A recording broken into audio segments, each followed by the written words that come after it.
Penanaman mangrove menjadi salah satu agenda dalam perhelatan konferensi tingkat tinggi atau KTT G20 di Bali. Pada momen itu, Presiden RI Joko Widodo mengajak para delegasi hingga para kepala negara untuk menanam pohon bakau atau mangrove di Taman Hutan Raya Ngurah Rai.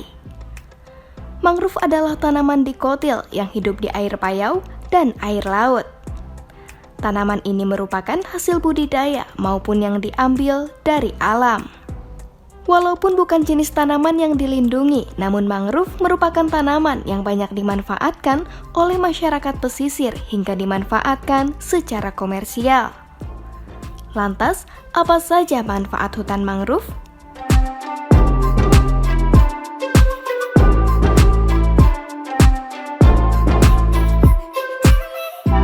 Pohon-pohon mangrove dapat menjadi sumber nutrisi bagi lingkungannya, yakni memberi kesuburan pada tanah. Sebab, tanaman mangrove hidup di antara daratan dan lautan. Keberadaan pohon mangrove tidak akan mengganggu keseimbangan dari ekosistem yang ada di tepi pantai.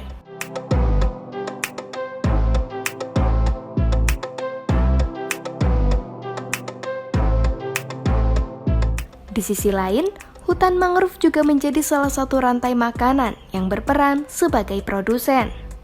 Tanaman bakau adalah jenis tanaman yang disukai berbagai ikan kecil dan kepiting.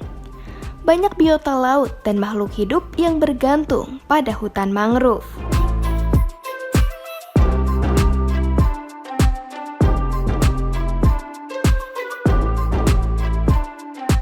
Tak hanya itu, salah satu manfaat penting hutan bakau adalah melindungi pantai dan kawasan pesisir dari abrasi. Akar bakau yang saling menyimpul dan kusut ini memungkinkan pohon untuk dapat kokoh menahan pasang surut air laut.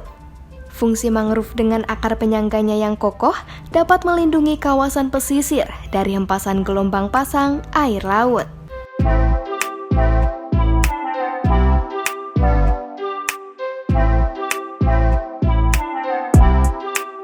Selanjutnya, kawasan hutan mangrove memiliki fungsi yang dapat menyerap semua kotoran yang berasal dari sampah maupun kapal yang berlayar di laut.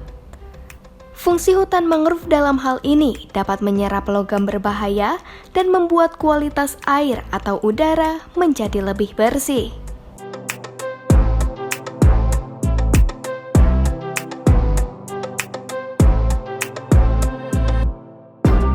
Pemanasan global merupakan ancaman serius untuk alam dan manusia. Pengembangan kawasan hutan mangrove dapat menjadi salah satu upaya untuk mencegah dampak pemanasan global. Mangrove tak hanya sebagai penopang pemanasan dari perairan laut, tetapi juga berperan dalam mengatasi masalah banjir di kawasan pesisir.